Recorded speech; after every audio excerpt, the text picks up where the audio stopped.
When a serious crime is committed and the police need all the help they can get, there's one group of people they turn to time after time: the expert witnesses. Expert witnesses are the golden thread that runs through cases that every single conviction needs.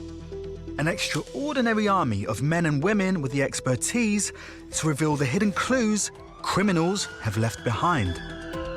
There are so many important pieces of evidence: paint evidence, glass, fibre evidence. They search harder and look deeper using the very latest techniques. If I can work out how old those insects are, that's going to give me the minimum time since death. This is the inside story of how science helped solve some of the UK's most complex cases. It really was becoming the last throw of the dice. Nothing's going to bring her back, but she'd had the justice that she rightly deserved. This is the story of the expert witness.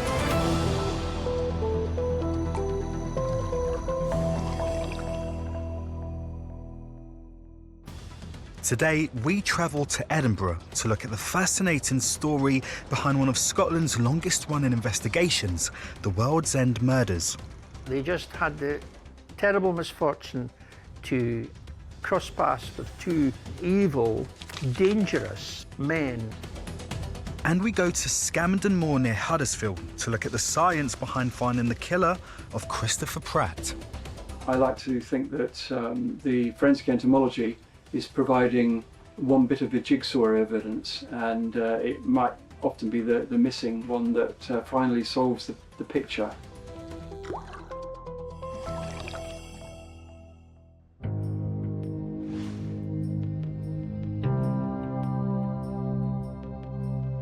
Aberdeen, 2013. Lorna Dawson has been asked to help solve one of the UK's longest-running cold cases, the World's End murders. Lorna remembers the crime only too well.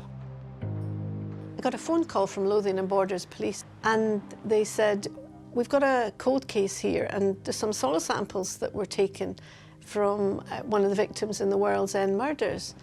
Would you be able to look at it? I said, yes, we'll have a look at them. And I thought, goodness me, that's the case that was in Edinburgh when I was a student.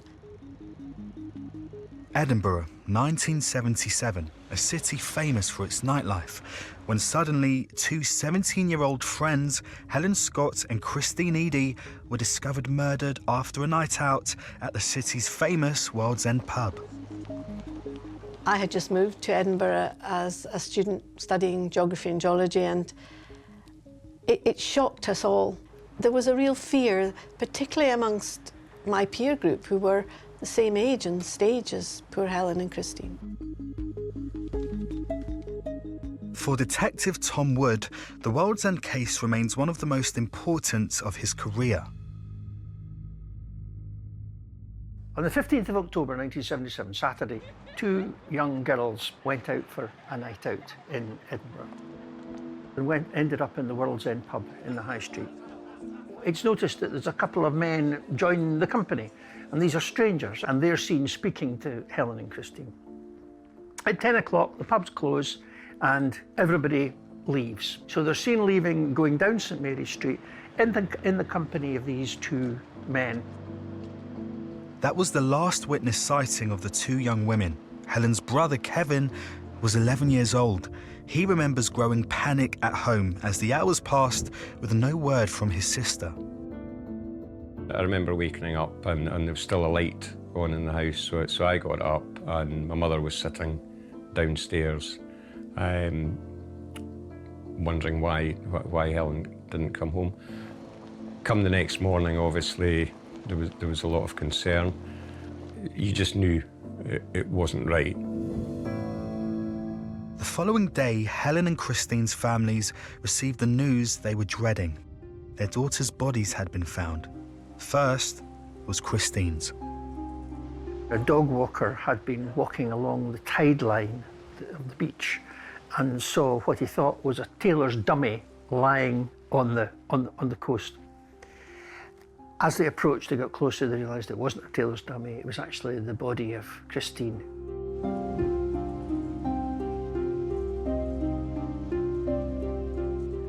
Just as the first tranche of detectives were coming on the scene, we got a call to say that a farmer had found the body of another girl about 5 or 6 miles away, and this was Helen. Helen's body was found tied up, lying on top of her coat in the middle of a field. We came from an environment where nobody locked their doors, so we were a trusting family.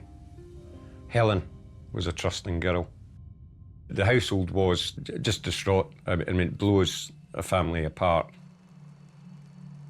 Police quickly secured the crime scene and began an extensive search of the area where Helen's body was found. We were lucky in that the first response from our crime laboratory, our forensic laboratory, were scientists who were practiced in crime scene management. That morning on the 16th of October, a young South African scientist called Lester Knibb, he attended at the scene, and so he took possession of the coat, he took possessions of the gaggings and the bindings. But Lester Knibb went even further. He recovered forensic evidence for which police did not yet have the science to crack, including soil samples from the body and the crime scene. He secured these samples in a proper way and made sure that not only were they preserved properly, but that there was a clear record of everywhere they had been. And this is absolutely critical. In 1977, forensic science was still in its infancy. It would be decades before these samples could be effectively analysed. You know that something very important is here. You just don't have the means or the wit or the science to interpret it. So what you must do is you must retain it carefully, and you must monitor the developments of a forensic science until such times it gives up its secrets. One piece of evidence frustrated detectives more than any other. That's Helen's coat, and this is the lining, which was so absolutely crucial. There was a large stain, which we always presumed was the murderer. But in 1977, there was no way for science to identify who that person was. It was very difficult for the police to work out in those times what happened. And of course, then there was no DNA technology. So it was very difficult, even although they had samples. There was none of these new methods that are now available that could help the investigation of that crime. For nearly 30 years, the investigation made little progress, and Helen and Christine's killer remained on the loose. Then, in 2003, advances in DNA analysis gave police the breakthrough they had been waiting for. What they did was they looked at the stain, and if you think about that stain on Helen's coat, it's a bit like DNA soup, right? And what they managed to do was they managed to pick the individual elements out of this soup and actually create not one, but 2 male profiles and a female profile. The female profile obviously was Helen, it's her coat. The one male profile, and it was not on any database whatsoever. But the second male profile, we checked that against the database, and that came up as Angus Robertson Sinclair. Angus Sinclair was a convicted murderer, already in prison for killing another young woman. It turned out the second DNA profile belonged to his brother-in-law, Gordon Hamilton. Hamilton had died in 1996. But with compelling new DNA evidence, Angus Sinclair could now be prosecuted for the murder of Helen Scott and Christine Eady. Nothing was certain, however, and Tom was worried he needed even more to guarantee a conviction. Now, we had built up a very compelling circumstantial case surrounding that strong case of DNA, because we always suspected that what Angus Sinclair would say was, yes, I may have met them and we had consensual sex, but I didn't kill them. Sure enough, in court, Sinclair's defense team did precisely that. Sinclair claimed the women were alive when he left them, and he denied their murder. Without more supporting evidence, he was acquitted. I remember speaking to someone and they said, well, that's it. I remember these words, "That's it, there's nothing you can do."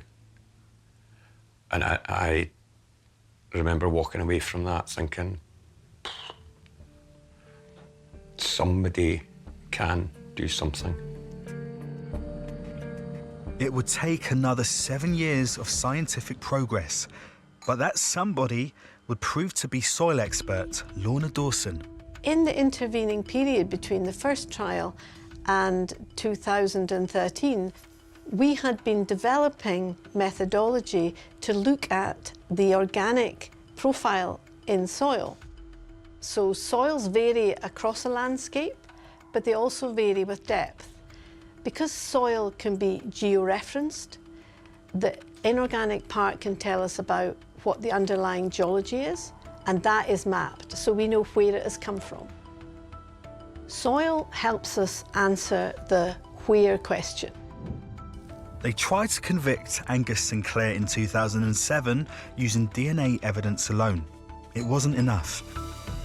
Now the investigation team turned to samples of soil gathered by Lester Knibb in the original investigation. Think about building this picture. So you've not only got the strong central feature of the DNA, but you also have the background to the picture. And the background to the picture is how Helen Scott got to that place. You know, was she carried? Was she dumped? Did she walk?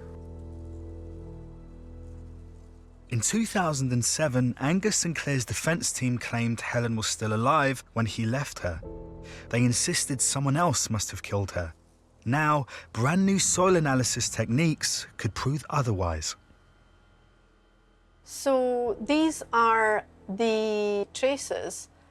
This is one of the aggregates from Helen Scott's feet, LD4.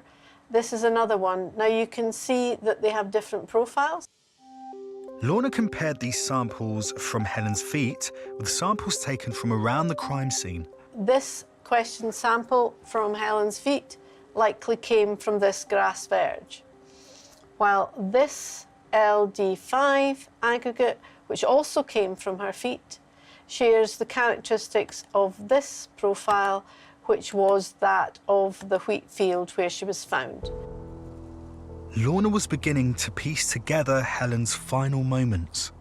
So this led to the conclusion that she had likely stood or walked not only in the wheat field, but also at the grass verge, leading the prosecutors to conclude that she'd indeed been alive at that time and likely walked to her death. This discovery would prove a major breakthrough, especially when combined with new evidence from the tights used to bind Helen. Between 2007 and 2013, DNA evidence had come on. We could tell a lot more from the knots and bindings. When we undid the bindings, we found low copy samples of Angus Sinclair's DNA, and we could show through expert witnesses that these knots had not only been tied by him, but they had been tied tightly by him. Lorna's soil evidence proved Helen had walked to where she had been killed. Meanwhile, the DNA from the bindings put Sinclair with her body. We needed evidence from experts like Lorna so as to support the DNA case. It was very important to build up that sequence of events. We could then show that she had not wandered off, that she had been walked into the field to be killed. All building up that compelling picture which Angus Sinclair could not wriggle out of. The team now had enough to start a brand new prosecution. The trial was scheduled for 2014. As the date drew for the start of the new trial, you're always going to have a concern that you're not going to get the result, the desired result that's going to bring justice. Everything was hanging on the new evidence. Lorna had just one chance to explain to the jury what she had found. An expert witness must not only be an expert in their field, recognised as such, but must be able to interpret their expertise and explain that to a jury. That's critical. I remember giving evidence in this particular case. I think people don't realise the amount of work that goes into an examination, an analysis, evaluation, and interpreting that and then presenting it in court. Lorna's evidence not only helped contradict Sinclair's account of what happened, for the jury, it also offered a compelling account of Helen Scott's final moments. You're describing a scene and you're painting a picture for a jury. The jury have got to get their heads round a whole three-dimensional picture of what exactly took place here. So the fact that Lorna Dawson could say, this poor girl who was murdered in this field was actually walked in, was hugely compelling. Angus Sinclair was found guilty and sentenced to 37 years, symbolic of the time it had taken to reach a conviction. We have waited 37 years for justice. Today, that wait has ended. We finally have justice for Helen and Christine.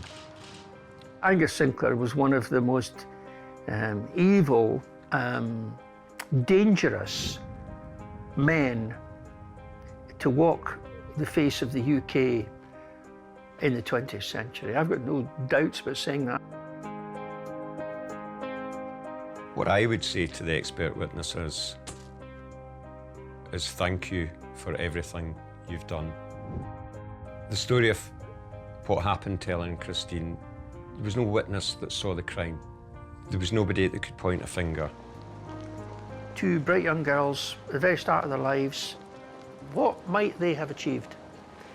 What family might they have had? All of that's lost, and that's the bit that you start to think about.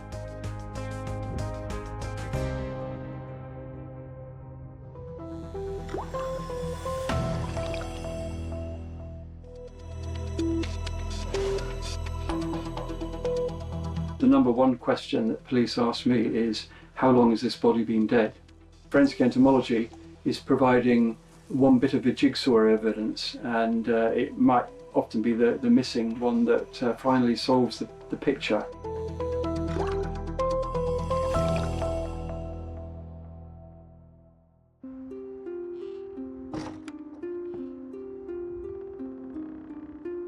Scamenden Moor near Huddersfield, 2009. The body of a 51-year-old man has been found by a jogger. Police are called to the scene, and journalist Nick Britton is assigned to cover the case. Christopher Pratt's body was found after he went missing, lying naked in wasteland near Scamenden. Christopher Pratt was a civil servant and father of two from Grantham in Lincolnshire. His body had been on the moor for some time. Why he had been left there was a mystery. To solve it, forensic investigators needed to act as quickly as possible, as retired detective Roy Lambert explains. You only get one chance of examining a scene. If you don't get it right first time, it's called a golden hour, but that's not a golden hour. It can last for days or weeks. It's about getting the examination of the scene, of the victim, right first time. For detectives, there was one question that needed to be answered as soon as possible. Where bodies are found and have been in place for quite a while, it's important to try and find an approximate time of death. Now, there's various means that can be done with that. One of the things is using insects. In the case of the murder of Mr. Pratt, that then helped the investigators piece together his movements, which ultimately led to the offender. Martin Hall is an entomologist, an expert in insects. Once based at the Natural History Museum, he's now frequently called on as an expert witness to determine time of death in numerous murder investigations. I've been working as an expert witness in the field of forensic entomology for about 30 years now. Establishing time of death is really important. It sets the whole timescale for the investigation. I like to think that the forensic entomology is providing one bit of the jigsaw evidence, and it might often be the missing one that finally solves the picture. Martin's ability to determine time of death is all down to the life cycle of blowflies. When a body is left in the open air, they're quickly attracted to it and lay eggs. Larvae hatch from these eggs, and it's their rate of development that provides Martin with vital clues. The life cycles of all blowflies are very similar, so egg to larva to puparia to adult fly, but the rates of development can vary. So it's very important to get the identification correct if you want to get the timing right. Martin began an analysis of the insects found on Chris Pratt's body. Just as important as their species was the temperature around the body. This affects how quickly the larvae grow. Blowflies grow almost exponentially, really rapidly, and so even subtle differences in temperature are important. The difference between these is 27 degrees and these ones just 21 degrees, only 6 degrees, but they're much, much bigger in the jar here. If you don't take into account temperature, then there's no way you can tell how old the insects are. In a way, unlike us, they don't just age in days, they age proportional to heat as well. So there's no way at all of telling how old these maggots are by just looking at them. What you need to do is take into account the temperature data. Without that, there's no way that you can provide an accurate estimate of their age.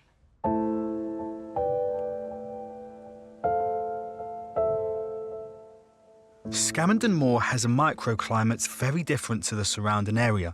In order to prove how long Christopher Pratt had been lying there, Martin needed to work out the temperatures at the scene where the body was discovered. Not surprisingly, there wasn't a convenient weather station right by the body, and so what we needed to do was try to get estimates of what the actual scene temperatures were. So a data logger was placed there by the scenes of crime officers. So this is a typical data logger. They record temperature and relative humidity. Basically, they enable you to put the temperature recording device at the scene where the body was found, and you can record for ideally something like 10 days after the body was removed, and then you can relate the temperatures from the data logger to those at a nearby weather station for the same period. What this allowed us to do is then actually work out what temperatures the insects were experiencing and how fast they would develop. While Martin continued his analysis, the police investigation also made progress. They discovered that Christopher Pratt had been seen with a man called Desmond Lee. Desmond Lee's a very dangerous man, and by the time he met Christopher Pratt, he'd already served one life sentence for murder. Having murdered his landlady, he'd been let out after serving 14 years. He'd been let out on what's called a life licence. He met Christopher Pratt in a gay sauna in Dewsbury. They became good friends. They struck up a sexual relationship. Desmond Lee immediately became a person of interest to the investigation, but key to deciding whether he could in fact be the killer was knowing when Chris Pratt had died. Entomologist Martin Hall had the answer. We now had a knowledge of the temperatures at the scene. We had our knowledge that the biggest maggots were around about 11 millimetres long. From the laboratory studies, although they were somewhat limited, we had a pretty good idea of how long it would take for those larvae to develop to that size at the temperatures that we found at the scene. And so we were able to determine when those eggs were first laid on the body. Martin's evidence showed Christopher Pratt's body lay on the moor for over 6 days until it was discovered. At last, detectives had a likely time of death. They now looked for CCTV from around this time. When they found footage of Chris entering Desmond Lee's flat, they brought Lee in for questioning. Once, if you're lucky, you've established a time frame of when a person may have died. As an investigator, you can then use that when you're going questioning witnesses and suspects to find out where they were during that period, to establish either an alibi or they haven't got an alibi. Desmond Lee had no alibi. Under questioning, he admitted Christopher had died in his flat, but claimed it was an accident. His neck was broken, his voice box was crushed during an extremely violent act. Lee claimed he put Chris's remains on the moors out of panic. Yet detectives could show that before he even moved the body, Lee had sufficient nerve to use Chris Pratt's credit cards for a personal spending spree. He paid off his mobile phone bill that night. The next day, bought a load of goods from a supermarket. He then went back to the flat, bundled Christopher's body into his car and drove it to wasteland and just dumped it. The callousness to do that is truly extraordinary. April 2010, at Leeds Crown Court, Desmond Lee stood trial for the murder of Christopher Pratt. During the trial, the weight of evidence stacked up and stacked up against Desmond Lee. Of course, we had CCTV footage of Christopher Pratt entering Desmond's flat. We have the forensic entomologist saying that he had been in the field for pretty much the entire time since he was last seen. We have Desmond Lee's history. He's a convicted killer. And all of these things added up and led to the jury convicting unanimously Desmond Lee of Christopher Pratt's murder. The judge sentenced Desmond Lee to life imprisonment. In this case, like in all cases where we're able to help the police investigation convict a killer, it's very satisfying to know that that person will hopefully not be able to commit any further crimes. And of course, it helps the family gain some sort of closure. My working in forensic entomology is an area of science that I never, in my wildest dreams, ever expected to get into. And it's shown me aspects of human nature that I'm just astonished how callous some people can be.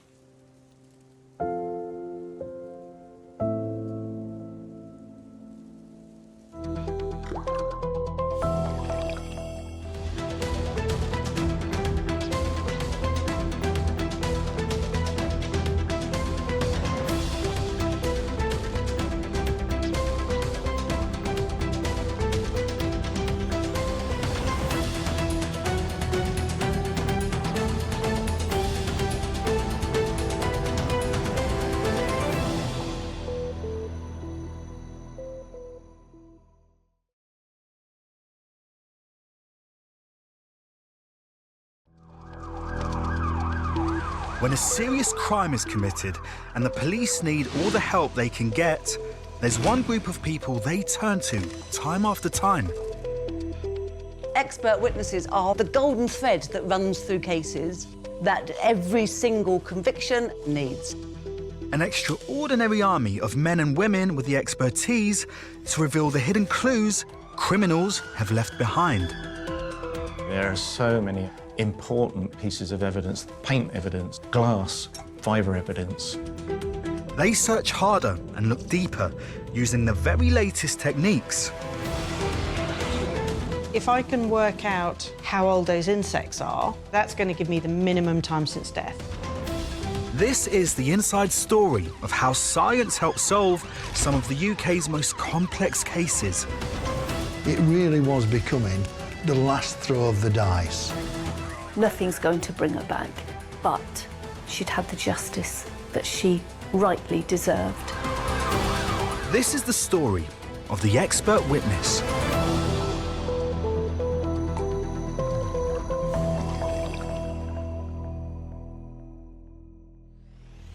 In this programme, we reveal how brand new forensic evidence uncovered by an expert witness helped catch a killer and resolve a notorious miscarriage of justice. I'm definitely angry. I've always been angry since.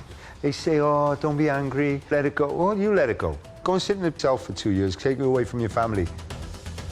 And we discover how forensic analysis of fragments of CCTV footage blew apart a suspect's alibi and identified him as a killer. When you looked closely, it almost looked as though he had a limp. He had such an unusual gait.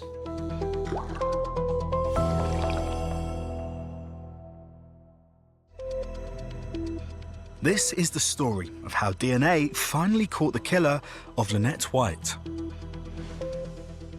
The Lynette White case demonstrated the real importance of the new approaches we were bringing to cold case work. And the other thing it did was finally sort out once and for all who was guilty of Lynette's murder.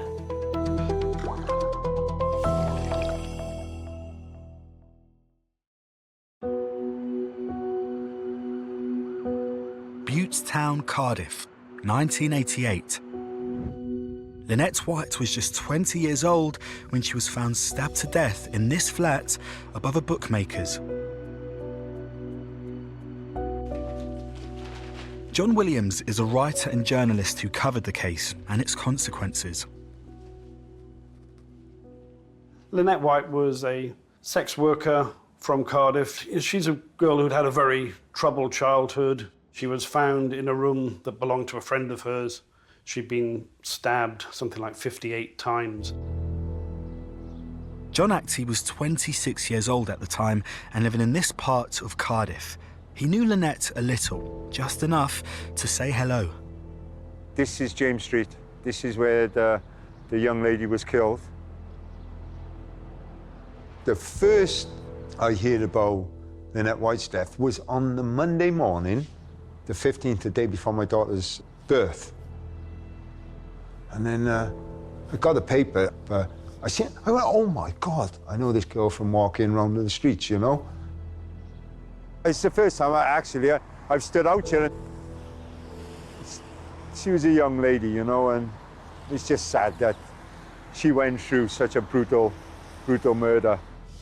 In December 1988, after a 9-month investigation, the police arrested 5 men for Lynette's murder. John Actie was one of them. The police knocked my door and asked me if I could accompany them to the police station. You've been dragged from your house, taken to a police cell, 4 days, questioning.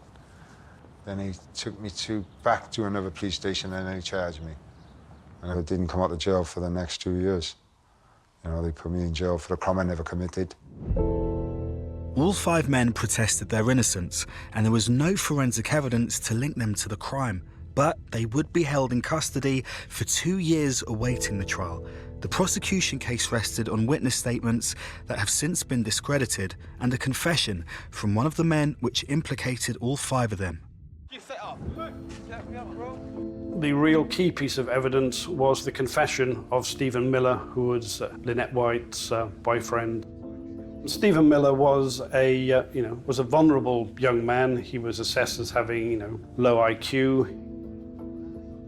Not only did they badger him, but they also led him on. They provided him with evidence, and after hours and hours of questioning, he had confessed to killing her. They was feeding him a story, saying, you went in there with him, he done this, he was done that. Remember, he had 20 interviews. Oh, you know how many hours that is? That's torture. At trial, John Actie and 1 other defendant were cleared by the jury, but Stephen Miller and 2 others were convicted and sentenced to life. They became known as the Cardiff Three. With public support, their families campaigned to prove their innocence. Finally, in December 1992, Miller's confession was deemed inadmissible and they were freed. But the mystery of who killed Lynette White remained unanswered, leaving a killer at large. They walk in the streets! Lynette's family searching for justice, and a stubborn shadow over the innocence of all the men involved. I was living under a shadow of suspicion. Yeah, I've been called the murderer a few times. Being accused of killing a young girl, stabbing her 50 to 70 times. How could you live with yourself to think about doing something like that? In 1999, a cold case unit was set up to reinvestigate the case and find the real killer. Detectives hoped advances in forensic science could now reveal new evidence. And they turned to expert witness Angela Gallup. One of the things we decided to do as part of our strategy was to have a look at everything that had been seized that hadn't been looked at before, however insignificant. And so we were looking at things like bits of biscuit wrappers and the cellophane that went round a cigarette packet. The innocuous piece of cellophane revealed an intriguing item of evidence, a blood droplet formed in a very distinctive shape. That was really important because that indicated that it had been airborne, so a tiny droplet of blood had landed on the cellophane, and that meant that it could have come from the offender. Angela now used modern DNA analysis to begin to identify which individual this blood had come from. It was a male profile, and that was the beginning of the unlocking of that case, and we called him Cellophane Man, because you have to refer to these things some way, and he became massive in the investigation.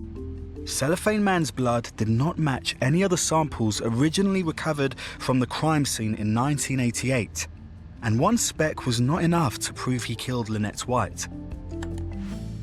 But crime scene photographs showed distinctive blood staining on one area of skirting board. We'd noticed there was some sort of blood splashing very close to Lynette's body, of the right kind of the right type to have been shed from someone who was bleeding and wielding a weapon. Angela believed this was the killer's blood. The question was, would any still be there over 10 years later?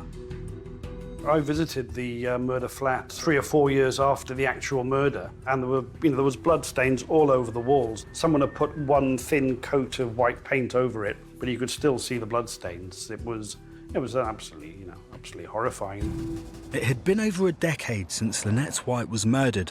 Now, Angela hoped to find the killer's blood still at the crime scene and to use it to finally unlock the real murderer's identity. The whole flat had been painted twice in the intervening years, and we scraped very carefully away at the relevant section of skirting board to try and reveal the blood under a low-power microscope with a scalpel. We recognised how risky this was because it would only be sort of relatively small amounts of blood, we thought, underneath the paint. And we didn't know exactly what depth it was. So we had to go really, really carefully so that we didn't go too shallow and never reveal it, and we didn't go too deep and lose it all. This painstaking work took 2 weeks, but finally Angela's team found what they were looking for. We were able to discover some blood under the paint, and that also turned out to be the same DNA profile as Cellophane Man. And that meant that the person it came from must have had something to do with the murder. Analysis of the blood revealed the full DNA profile, but when it was compared to the police DNA database, they could find no match, so detectives stepped up their investigation. The police then did a mass screening of local people. They collected samples from them and we tested them against Cellophane Man, but they didn't get anywhere with that. It seemed the identity of Lynette's murderer was going to remain a mystery. I think so long after the murder, people were starting to wonder whether, they would ever find the killer, or whether one would just have to accept that it was just some random guy who'd got away with it. But Angela and her team refused to give up. We decided not to abandon the database, but to go back and see if we could find some family member, so someone whose DNA matched quite a lot of Cellophane Man's DNA, but obviously wasn't. So we started off looking at the rarest component of Cellophane Man's profile. It occurred in about 1 in 100 of the population. This comparison identified 70 possible matches, and further DNA analysis reduced that to just one person. But there was a problem. The DNA match was with a juvenile. The young man in question was a toddler at the time of the murder, so he clearly wasn't the murderer. But what they realised was that they could have a look at the family of this guy. We looked at the father. It wasn't him, he was very close though, so we felt we were completely on the right track. Then we looked at the father's brother, and it wasn't him, but he was very close. And then the police discovered that there was another brother. They got a sample from him, and we profiled that. And that turned out to be the match, and that was Geoffrey Gafoor. Geoffrey Gafoor was now 37 and working as a security guard. In 1988, when Lynette White was murdered, he was living and working in his family shop in Cardiff. He was the original quiet loner, and yeah, it appears to be more or less his only serious offence that anyone knows of was this murder. The cold case team arrested Geoffrey Gafoor. When questioned, he broke down and confessed to the murder of Lynette White 15 years earlier. By his account, he had asked her for sex, he'd gone back to the flat, and then he changed his mind, and she wouldn't give him his money back, and he lost his temper, and then he stabbed her to death. In court, Gafoor pleaded guilty and was sentenced to life. Angela's evidence made forensic science history. It was the first time that this kind of familial DNA profiling had been successfully used in a cold case to bring a murderer to trial. This was the first time that it was used and someone was still alive and they could be charged, and they were ultimately convicted. The case also made history in another way. Gafoor's conviction meant the 5 men wrongfully arrested in 1988 were at last completely exonerated. This was the first time in a miscarriage of justice case that the actual murderer had been convicted of the murder. It's only once Geoffrey Gafoor was convicted that these guys were able to, walk the streets without, a cloud of suspicion following them. I'm definitely angry. I've always been angry since. They say, oh, don't be angry, let it go. Well, you let it go. Go and sit in the cell for 2 years, take it away from your family. It is a case that I'm very proud of, and proud of the scientists that worked with me. It showed how powerful DNA profiling had become. But on another level, and over above all of that, it finally gave closure to Lynette's family, because they were finally looking at the person who had killed their daughter or their relative.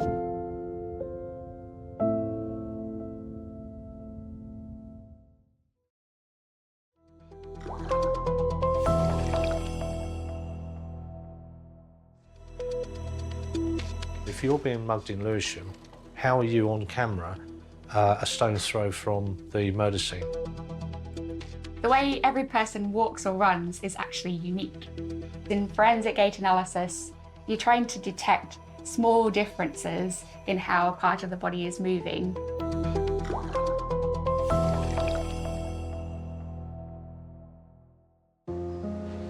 January 2007, Vauxhall, London. It's a Saturday. New Zealander Kathy Marlowe has gone to her office to catch up on some work. She then plans to meet friends for lunch, but never turned up. Later that day, her body was discovered at her office. She'd been strangled. Detective Damien Allen was put in charge of the investigation. We had marks that led from the attack site to a communal shower room, and Kathy's body was found in the shower cubicle. Kathy's hometown was Hawke's Bay in New Zealand, where her sister Debbie was about to receive the terrible news. 2:28 a.m. and our doorbell rang, and the police don't call at that time for nothing. So, they asked me to get up and come down into the lounge, and they just said that there'd been an incident at Catherine's workplace, and I think it took them a while actually to tell us that she'd passed. Kathy Marlowe was just 28 years old when she was killed. She had been away from home for 3 years. She was vivacious, a much loved sibling and daughter.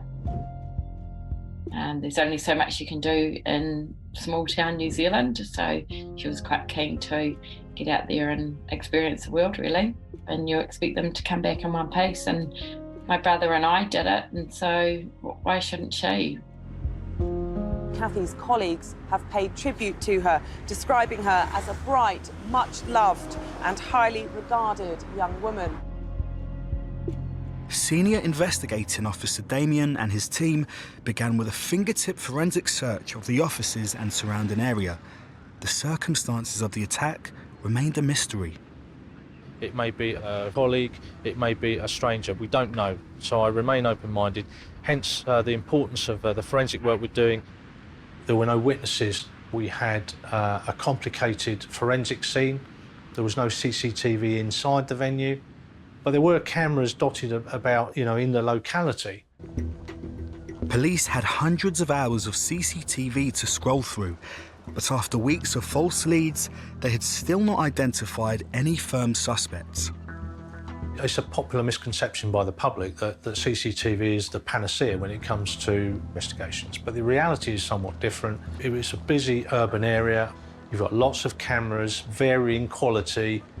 Does it depict to a good enough standard the facial imagery? And the answer to that question is quite often no.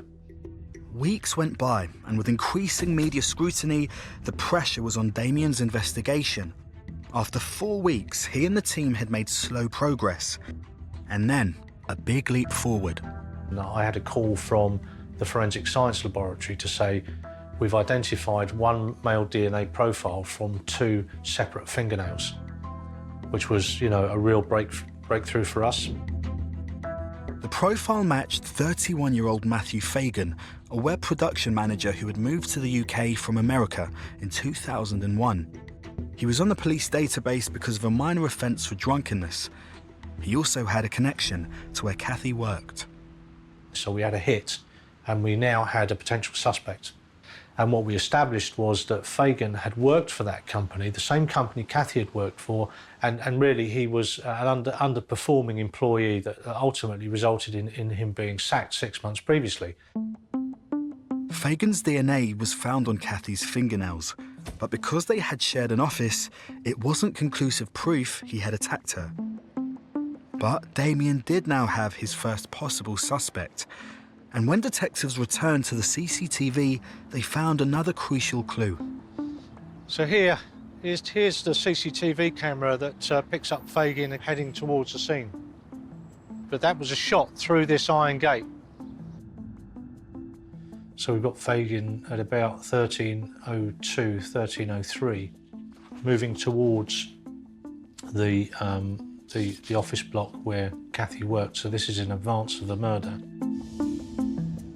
2 hours later, Fagan can be seen again.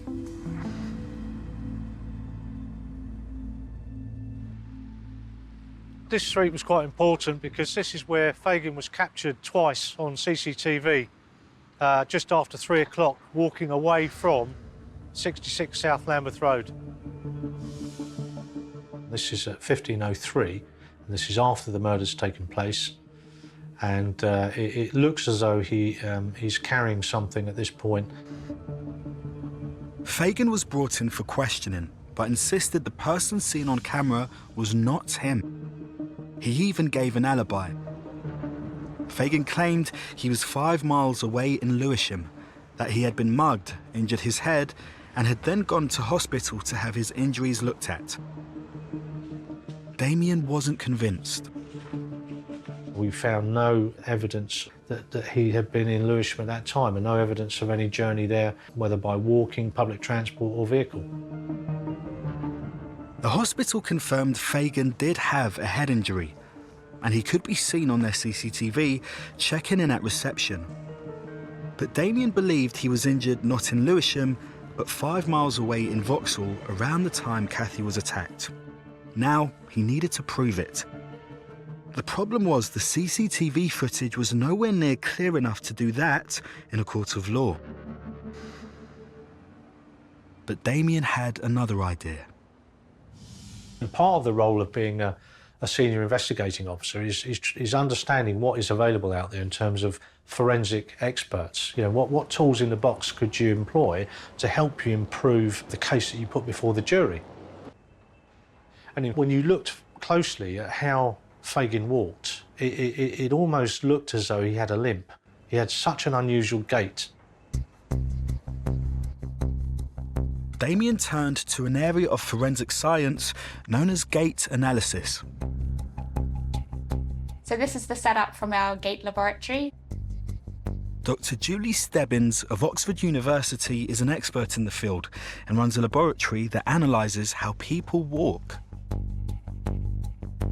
Most people fall within a fairly narrow band of how you walk. So the way we analyse people is to compare their walking patterns to a reference band.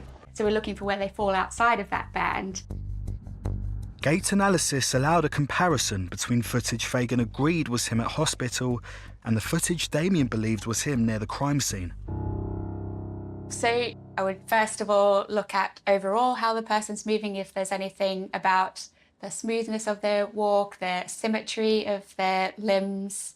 So if you're looking at the knee from the side, I would expect the knee to be fully extended when the foot first hits the ground, then to be a slight degree of flexion, then back to fully extended as the body comes over the leg, and then the knee flexes in order to be able to swing the leg through. Fagan's gait in this footage was then compared to the man seen in the CCTV from near the crime scene. So if I'm trying to determine the angle at the knee, I need to be able to see the line of the upper leg and the line of the lower leg. So it would take quite a long time to examine this footage, to go through it in the amount of detail that you need to be able to identify each feature. So you would look at this over and over and over again. Forensic gait analysis, it's not that you're directed towards one feature. You have the whole person and you're trying to say, is there something about how this whole person walks that's identifiable in two pieces of footage? It looks like he has a bit of trunk sway to the left and possibly one of his feet pointing more than the other. The analysis confirmed in Matthew Fagan's gait, as seen in the hospital footage, was the same as the man seen walking near the crime scene. And that this gait was distinctive enough to prove it was the same man. It went to the heart of what Fagan was suggesting, that he was being mugged in Lewisham. Well, if you're being mugged in Lewisham, how are you on camera a stone's throw from the murder scene? Damien confronted Fagan with the new evidence. He immediately changed his story. Fagan now claimed he was part of a gang who went to burgle the offices, but fled when Kathy recognised him. He said, I went there with others. Kathy disturbed us. They began to tie her up, and at that point, I decided to leave. So in other words, I had no involvement in this at all. For the first time, Damien had proof Fagan was at the scene of Kathy's murder, and forensic analysis now revealed further evidence of Fagan's involvement. So we found a hair on a fleck of flesh on the wall where the attack had taken place. We found his blood, DNA and blood underneath the desks where he'd gone to steal the laptops. So there was physical evidence of his involvement at the scene. Blood and DNA proved Fagan was at the scene. Gait analysis proved he had tried to cover his tracks with a complicated alibi. Police believed it was a robbery that went horribly wrong, and they now had enough evidence to bring a prosecution. In September 2008, Fagan stood trial at the Old Bailey. He pleaded not guilty to murder. Kathy's sister, brother and father were also there. I think the hardest thing was watching Fagan lying, but you just hope that Damien and his team have got it right. They had. Fagan was found guilty of murder and sentenced to life.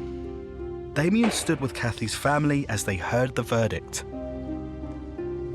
You build a relationship with the family, especially in a case like this, where you had contact with them over a long period, and you do become very close to the victims' families. You form a real bond. He was our only link to Kath, to get the right result for us as well and make sure that the right person was brought to the courts. Today's verdict will bring some closure in seeing that justice has been served. However, it won't bring our Catherine back. She lives in our hearts. We got, I won't say justice, but we got the sentence that will give us the time to heal.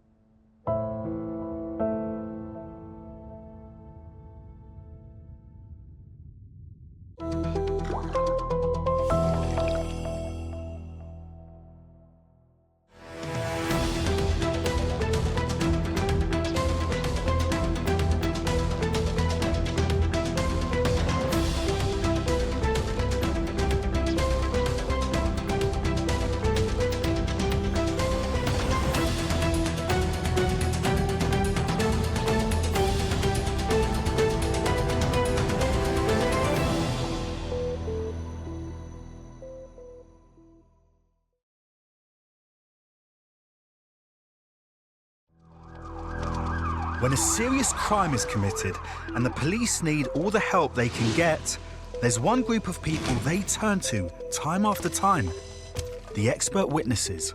Expert witnesses are the golden thread that runs through cases that every single conviction needs. An extraordinary army of men and women with the expertise to reveal the hidden clues criminals have left behind. There are so many important pieces of evidence: paint evidence, glass, fibre evidence. They search harder and look deeper using the very latest techniques.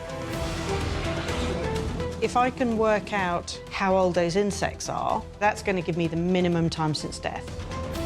This is the inside story of how science helps solve some of the UK's most complex cases.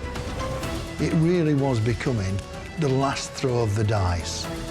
Nothing's going to bring her back, but she'd had the justice that she rightly deserved. This is the story of the expert witness.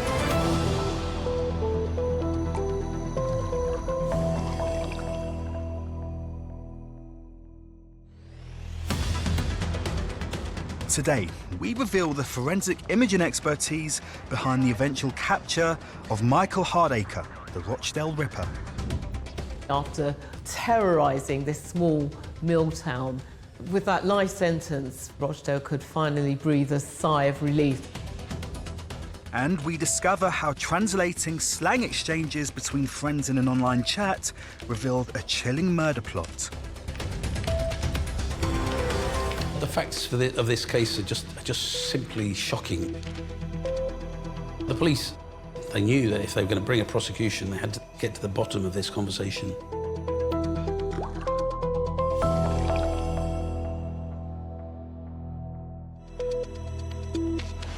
Forensic imaging is really important. When marks on a body are found, at first glance it may not show much. So it's very important that we zoom right in. It's all about the detail. I would find sometimes patterns that other people would miss.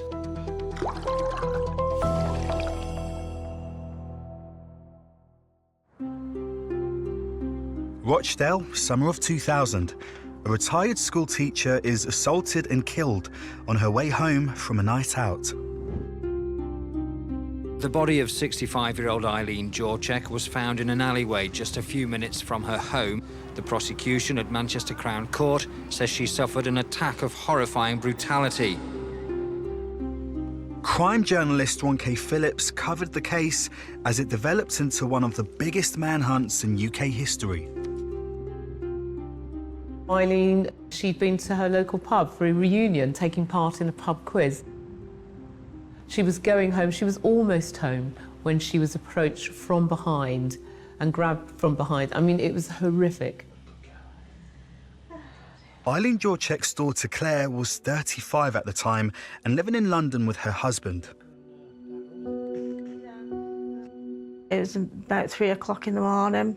Got a knock on the door, wondering what it was, and it was 2 police officers to inform me that my mother had died. It was surreal, you know. Obviously, we were all rallying around my dad because he was in shock, and we were in shock. Eileen was well known and well liked. She'd been working as a teacher for a very long time, long before I was born. And so when she did retire, I think she was enjoying just having a social scene that she had lots of friends. News out of the blue, you just don't, well, you don't think it's going to happen to you, do you? The violence of the attack on Eileen shocked not just her own community, but the whole country. It appeared to be random and with no motive. The body of Eileen Yauchak was found just yards from her home in the Deep has been described by area. police in Rochdale as one of the most brutal they've seen in details. The detective who led this investigation, he actually said in his 21 years in the force, he had never seen such a level of violence. The police are trying to reassure women in Rochdale. You can't go off really on your own no more in Rochdale, it's not safe to do so. It's happening on our doorstep, so it is quite frightening. It was really becoming clear that the police had to catch this man, and they had to catch him quickly, because people in the area were beginning to become very, very frightened. The police had few leads and turned to the public for help.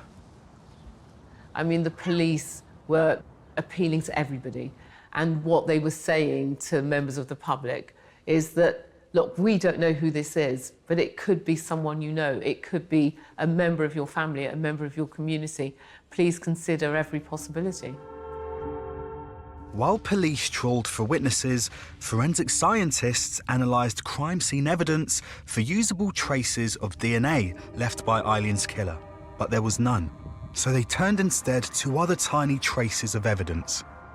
They managed to get these tiny fibres, which was perfect, but only to a certain extent, because without a garment or without a suspect, there really wasn't much else they could do at that stage.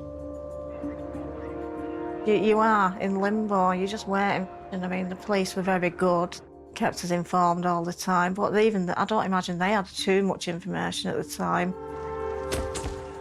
I just wanted to see the whole thing finished.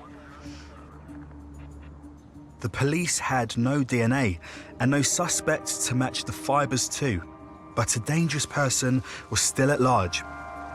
Detectives needed a new approach and turned to forensic imaging expert Derek Tremaine. Forensic is all about the detail. I would find sometimes patterns that other people would miss. So it's very important to look at the very fine detail and zoom right in. Derek's approach was to analyse Eileen's injuries for clues to whoever inflicted them. This is the image of Eileen Yauchak, showing the intradermal bruise to the left cheek. You can see here, there's angles running off, and then there's striations running across. This type of injury is known as intradermal bruising, and it can offer Derek a surprising record of how the injury was caused. Intradermal bruising is the most useful injury to work with because of the fine patterning it might show. The thing is, with deep bruising, the blood can track along in the lower layers, so what might be a small bruise can spread out. Whereas intradermal bruising can leave very fine detail. It's very important when you're looking at something to look at the intradermal. The shape of one bruise in particular caught Derek's eye. It is quite heavily patterned and it runs off at an angle. When I first saw this, I thought footwear mark. From a simple crime scene photograph, Derek might have discovered a piece of evidence that would ultimately save lives. If you push down on your skin and lift it, it goes white. Now, what happens when a shoe hits it on and off like that? That blood gets displaced out quickly. So you might get areas of blanching either side. If someone's alive, after a time, it will repair itself. But if someone's dead, the heart's not beating, and then it will stay there. I knew it was a footwear mark as soon as I saw it. Derek was convinced he had found the killer's footprint, but without a shoe to compare it to, there was little more detectives could do. Then, there was another attack. This time, the sexual assault of a 19-year-old woman.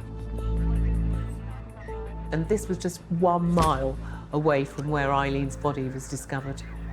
There was enormous, enormous pressure for the police to solve this. I mean, the tension within a close-knit community like that was enormous.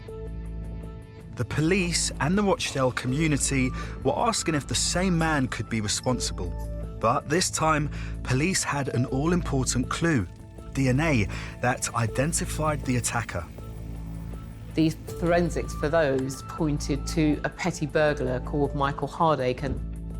He'd only been released from prison 3 months before the attacks began, and he had a background in petty crime, burglaries, street robberies, but no sex offending. Police arrested Hardacre. They knew he had committed one attack, and his DNA also linked him to another sexual assault. Could he also be responsible for the murder of Eileen? His footwear could hold the answer. So detectives managed to get their hands on a pair of shoes which belonged to Michael Hardacre, and they sent those to Derek Tremaine for analysis. Derek's forensic imaging experience was now crucial. Could he match the bruising to the tread of Hardacre's shoe? We scanned it in on a flatbed scanner, and then I made them both the same size, and I cut away the rest of the shoe. Then I resized the weapon using the 2 scales. So I know if the 2 scales, millimetre scales, line up together, that those are then the same size. When I first received the shoes, I looked at them, and obviously, with my experience, I could pretty well see that that was going to match. But obviously, we have to make sure. With these, you can fade them in and out so you can see how they correlate together. As soon as we overlaid it, you can see this angle and the bits between. I could see that there was a match. It was that shoe that made the mark. It was the first piece of evidence linking Hardacre to Eileen's murder.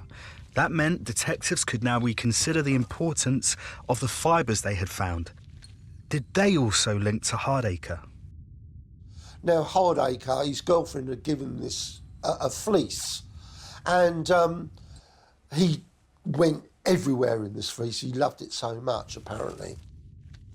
When forensic experts made a comparison between the fleece and the fibres found on Eileen, they confirmed an exact match. Other evidence was found linking Hardacre to a series of attacks across the city. In September 2001, Hardacre was put on trial for the murder of Eileen Jurczak. 4 counts of rape, 4 robberies, an indecent assault, and 1 count of causing grievous bodily harm. So Derek Tremaine very cleverly was able to match the sole of that shoe that he had from Hardacre to the imprint that was found on Eileen's face, and that, combined with the fibre evidence, made a really strong case. The man who murdered a retired schoolteacher and raped a number of women in Rochdale has been jailed for life today. The jury found him guilty on all counts. Hardacre's string of violent attacks over the summer of 2000 left his victims and their families struggling to deal with the impact of his crimes.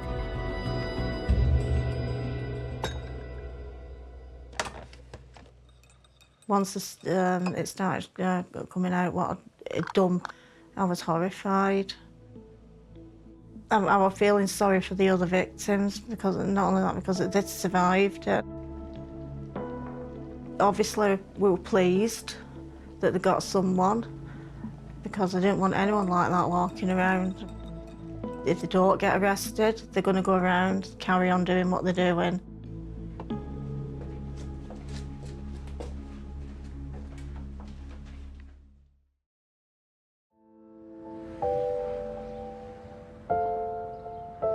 The forensic imaging was crucial in this case because it then gave the link between Eileen and Michael Hardacre. It just shows the power of, you know, forensic evidence. With that life sentence, Rochdale could finally breathe a sigh of relief. Finally, they could really sleep easy in their beds, knowing that the expert witnesses and the detectives have brought this to a very good conclusion. We got our verdict. Well, it was like that. I think that was probably the first time I cried. Because I felt it at that point. Well, he weren't a nice person. Just, you know, to take him away. But I felt relieved.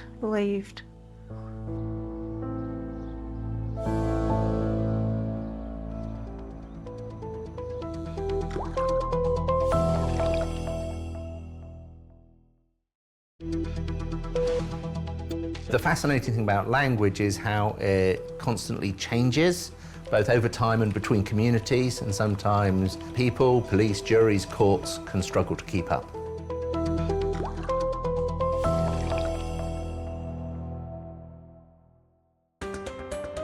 London, 2008, and a young woman 6 months pregnant is assaulted on the banks of Regent's Canal. Crime journalist Chris Summers covered the case.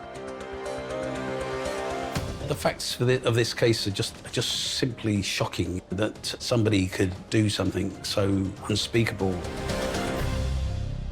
On the day in question, the 15-year-old girl, she was hit over the head, knocked into the water, and then her assailant tried to hold her under the water, trying to drown her. And it was only a passerby coming along and intervening and saving her that she wasn't killed. She was obviously taken to hospital. She was obviously deeply traumatised, but she did recover, and 3 months later, she gave birth to a healthy baby boy. Her assailant was 19-year-old Kingsley Ogundele. He was identified by a witness who had interrupted the attack. Ogundele was arrested, but detectives suspected there was more to the case and started digging. There was no sign of any robbery, you know, she wasn't asked for any money or anything like that. Was it mistaken identity? They ran through all the sort of obvious things and then began to wonder, you know, the fact that she was pregnant, you know, who was the father? You know, was that something to do with why she was attacked? The baby's father was 19-year-old Brandon Jolie, an aspiring musician at college in Luton. Was he somehow involved? Detectives were suspicious of Jolie and conducted a search of his computer. They studied it at length, and that's where they unearthed these MSN chats that he'd been having with his friend. MSN was phenomenally popular around this time. It was the Snapchat or WhatsApp of the age. There was around 330 million users worldwide.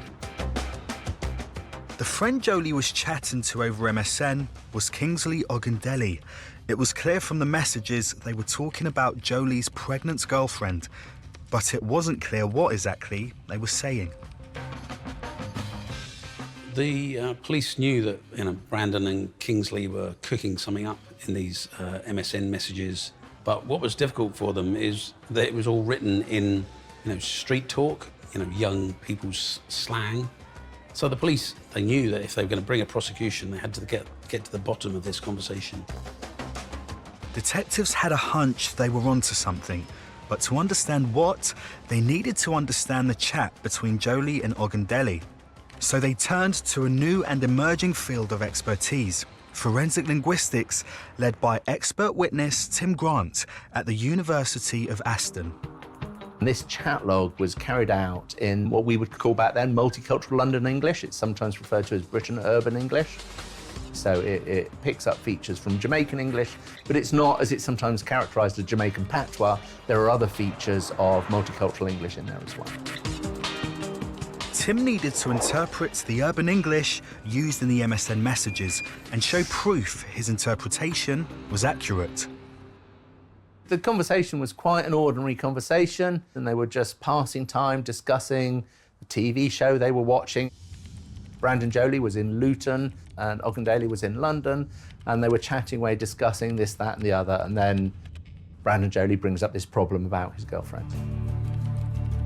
Brandon told Ogundele how his music career was about to take off and said he wasn't ready to be a father. He was terrified for how that was going to affect him. He was on the verge of a very promising, music career. He was working with people like Wiley and Tinchy Strider. He was on the brink of something really big, and the pregnancy and how it would affect him, to him, it was crucial and it couldn't happen. The conversation then appeared to take a sinister turn. So what I've got here is this portion of chat, which starts with Ogundele making the proposal, the suggestion, what if I get Daphne to batter the baby out of her? And then you get the reply, you could do that, but that is even better. Ogundele appears to suggest killing the baby before it was born. But to understand precisely what was being said, Tim needed to decipher what was meant by the words fiend and beta. He turned to dictionaries of slang compiled by respected linguists. So on this page, we have the word fiend, meaning to be addicted to narcotics, and a couple of citations from 97 and 2001.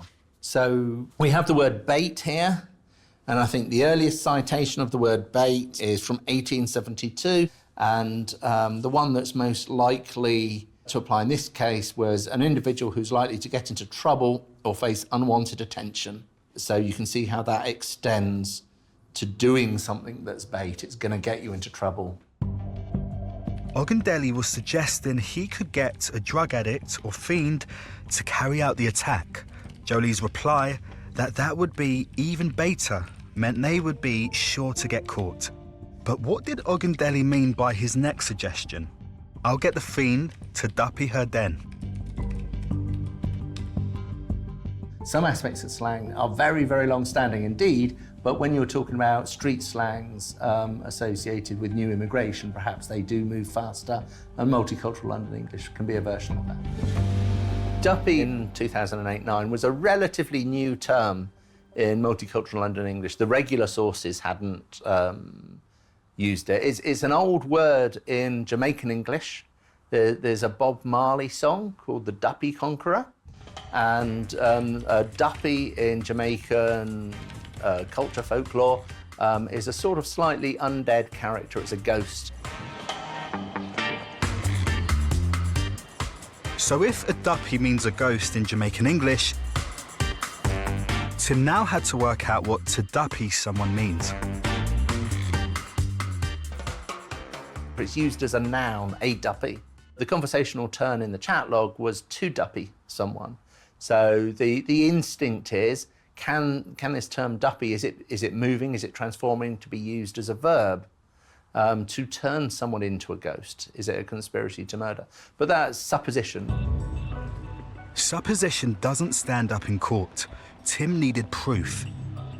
So he examined the language of the musical subculture Brandon Jolie was part of, known as grime. There's techniques you can use to collect the language, depending on how easy or hard the particular terms are to decipher, and we always go back to how it's deciphered in a particular community. Forensic linguists are constantly monitoring how language is used, and they create and share databases of new words and their meanings. So I collected a data set from Grime Music Forum, which created a language database of the right community at the time. And I searched for the use of duppy as a verb. And I found this great example of this MC. And what he was doing was he was being filmed by a colleague. He was having a good night, the crowd were going wild, and he shouts off to the person filming, "Pass me a lem and I'll duppy the crowd." And as he shouted at, he mimed shooting a gun at the crowd like that. A lem is a slang term for a gun, probably a submachine gun. And it gave some evidence that to duppy might mean to shoot or to harm or to kill someone. So this was one of the pieces of evidence that to duppy could be used as a verb, and that could be used as a verb meaning to harm, to possibly kill someone.